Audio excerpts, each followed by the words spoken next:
Hello dear aspirants, welcome to SPM focus UPSC. आज के 22 August के एपिसोड में हम 4 important current affairs topics discuss करेंगे जो आपके स्क्रीन पे दिए गए हैं। सबसे पहले बात करते हैं इंडिया चाइना रिलेशंस की। चाइना के फॉरेन मिनिस्टर वांग यी इस वक्त इंडिया के ऑफिशियल विजिट पर हैं। ये विजिट काफ़ी सिग्निफिकेंट है क्योंकि दोनों देशों ने डिसाइड किया है कि गलवान वैली कॉन्फ्लिक्ट के बाद जो एंगेजमेंट्स सस्पेंड हो गए थे उन्हें अब रिज्यूम किया जाएगा। आपको याद होगा कि जून 2020 के क्लैशेस के बाद काफ़ी डिप्लोमेटिक टाइज और मिलिट्री टॉक्स फ्रीज हो गए थे। इस विजिट के दौरान कुछ मेजर डिसीजंस लिए गए। इनकी डिसीजंस पर एक नज़र डालते हैं। सबसे पहला, बॉर्डर मैनेजमेंट के लिए एक एक्सपर्ट ग्रुप बनाया जाएगा जो बॉर्डर इश्यूज पर नेगोशिएशंस करेगा। दूसरा, एयर कनेक्टिविटी। डायरेक्ट फ्लाइट्स जो 2020 में सस्पेंड हो गए थे उन्हें अब एट द अर्लीस्ट रिज्यूम करने पर एग्रीमेंट हुआ है। तीसरा है बॉर्डर ट्रेड।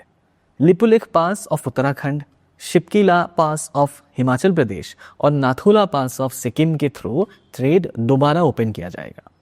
और चौथा, 75 इयर्स ऑफ डिप्लोमेटिक टाइज को सेलिब्रेट करने के लिए दोनों देश 2025 के दौरान कमेमोरेटिव इवेंट्स ऑर्गेनाइज करेंगे। अब जरा एक बार टाइमलाइन के थ्रू समझते हैं इंडिया चाइना रिलेशंस में मेजर टर्निंग पॉइंट्स कौन से थे। 1950s में दोनों देशों के बीच फॉर्मल डिप्लोमेटिक रिलेशंस एस्टैब्लिश हुए। 1954 में पंचशील एग्रीमेंट साइन हुआ, यानी 5 प्रिंसिपल्स ऑफ पीसफुल कोएग्जिस्टेंस। लेकिन 1959 में टेंशन्स बढ़ने लगे जब चाइना ने मैकमोहन लाइन को रिजेक्ट कर दिया और अरुणाचल प्रदेश के पूरे रीजन पर अपना क्लेम कर लिया। इसी साल 14th दलाई लामा भारत आए और उनको धर्मशाला हिमाचल प्रदेश में रेफ्यूज दिया गया था। अब सवाल उठता है कि चाइना मैकमोहन लाइन को क्यों रिजेक्ट करता है। इसका रीज़न है 1914 में शिमला कन्वेंशन के दौरान ये लाइन ड्रॉ हुई थी जिसमें तिब्बत और ब्रिटिश इंडिया शामिल थे, लेकिन चाइना नहीं था। चाइना मानता है कि तिब्बत तो चाइना का ही पार्ट है, इसीलिए वो अकेला ऐसा इंटरनेशनल एग्रीमेंट साइन नहीं कर सकता। देयर आफ्टर 1962 में इंडो सीनो वॉर हुआ अक्साई चिन और अरुणाचल प्रदेश की डिस्प्यूटेड टेरिटरीज पर। इंडिया को इस वॉर में रिवर्सेस फेस करने पड़े और इसी पीरियड के बाद चाइना पाकिस्तान प्रॉक्सिमिटी और ज़्यादा स्ट्रॉन्ग हुई। 1976 में फुल डिप्लोमेटिक टाइज दोबारा रिस्टोर हुए।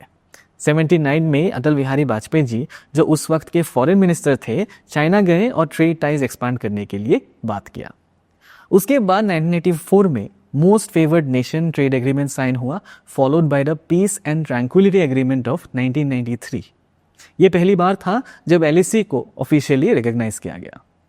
2013 में बॉर्डर डिफेंस कोऑपरेशन एग्रीमेंट या बीडीसीए साइन हुआ, जिसमें दोनों साइड्स ने अग्री किया कि वो एक दूसरे के पेट्रोल्स के पीछा नहीं करेंगे और ना ही फोर्स का यूज़ करेंगे। 2019 तक चाइना इंडिया का लार्जेस्ट ट्रेडिंग पार्टनर बन गया, लेकिन 2020 में गलवान वैली कॉन्फ्लिक्ट हुआ जिसमें चाइनीज ट्रूप्स ने बीडीसीए तोड़कर अनप्रोवोक्ड अटैक किया। इंडिया के 20 सोल्जर्स भी इस कॉन्फ्लिक्ट में शहीद हो गए। इसी के बाद इंडिया चाइना के टाइज बिल्कुल ही खराब हो गए थे।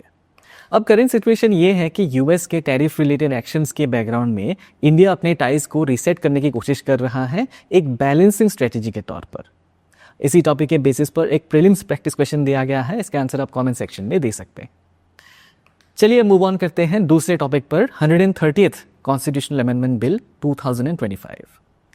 होम मिनिस्टर ने लोकसभा में 3 इंपॉर्टेंट बिल्स इंट्रोड्यूस किए।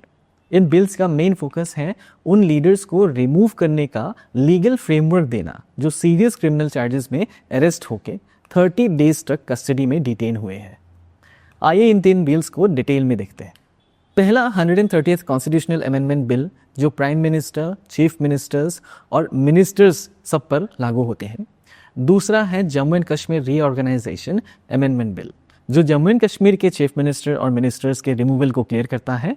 और तीसरा है government of union territories amendment bill जो पुडुचेरी और बाकी यूनियन टेरिटरीज के लिए सेम प्रोविजन लेता है।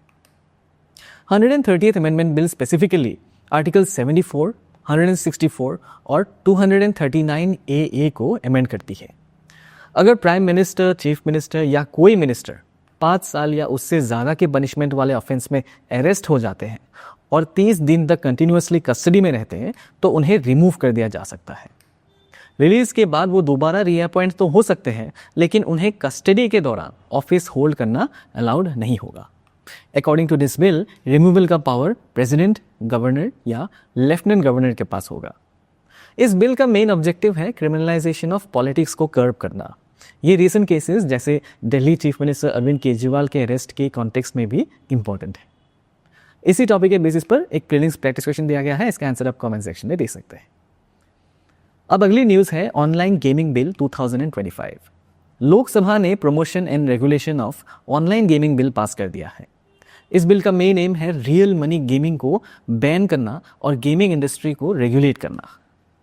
इस बिल के प्रोविजंस के हिसाब से कोई भी real money based online gaming offer करना, ऑपरेट करना, प्रमोट करना या एडवर्टाइज करना इलीगल होगा। इसमें ड्रीम 11 और पोकरबाजी जैसे प्लेटफॉर्म्स भी इंक्लूडेड हैं। इन प्रोविजंस के अंदर एक अथॉरिटी भी बनाई जाएगी जो ई स्पोर्ट्स को प्रमोट करेगी एज अ रिक्रिएशनल इंडस्ट्री बिना रियल मनी के। इस बिल के तहत प्यूनिटिव एक्शंस भी काफ़ी स्ट्रिक्ट हैं। 3 साल तक जेल और 1 करोड़ तक का फाइन भी हो सकता है। इसके सपोर्टर्स कहते हैं कि real money gaming suicides, family destruction और फाइनेंशियल लॉसेस का रीज़न बन रहा है। यूथ इसके लिए स्पेशली वल्नरेबल होते हैं। लेकिन इस बिल को लेके कुछ कंसर्न्स भी हैं। फैंटेसी गेमिंग सेक्टर में 2 लाख से ज़्यादा लोग एम्प्लॉयड है और ये सेक्टर 31,000 करोड़ का रेवेन्यू जनरेट करता है। लेकिन इस बिल को लेके सबसे बड़ी डिबेट है स्किल वर्सेस चांस की। ये बिल सबको एक ही कैटेगरी में डाल देता है, लेकिन सुप्रीम कोर्ट ने 2021 में ड्रीम 11 को गेम ऑफ स्किल माना था, नॉट गैम्बलिंग। तो उस नज़रिए से अगर देखें तो ये बिल सुप्रीम कोर्ट के स्टैंड के अगेंस्ट जाता है। इसी टॉपिक के बेसिस पर एक प्रीलिम्स प्रैक्टिस क्वेश्चन दिया गया है, इसका आंसर आप कमेंट सेक्शन में दे सकते हैं। और अब आखिरी टॉपिक है of budget borrowing. Of budget borrowing का मतलब ऐसा बोरोइंग जो सरकार करती है लेकिन बजट डॉक्यूमेंट्स में डायरेक्टली शो नहीं होता। ये अक्सर प्राइवेट सेक्टर अंडरटेकिंग्स या गवर्नमेंट एंटिटीज़ के थ्रू रेज होता है। इस टाइप ऑफ बोरोइंग का प्रॉब्लम ये है कि ये फिस्कल डेफिसिट में काउंट नहीं होते। इसी वजह से ये लग सकता है कि सरकार फिस्कली या फाइनेंशियली प्रूडेंट है, जबकि असली में डेट बर्डन ज़्यादा भी हो सकता है। इससे ट्रांसपेरेंसी कम हो जाती है, अकाउंटेबिलिटी वीक हो जाती है और ट्रू फाइनेंशियल पिक्चर अपैरेंट नहीं होता। So dear aspirants, this is it for today. मिलते हैं नेक्स्ट एपिसोड में with more UPSC relevant current affairs. Till then, this is focus UPSC signing off. जय हिंद।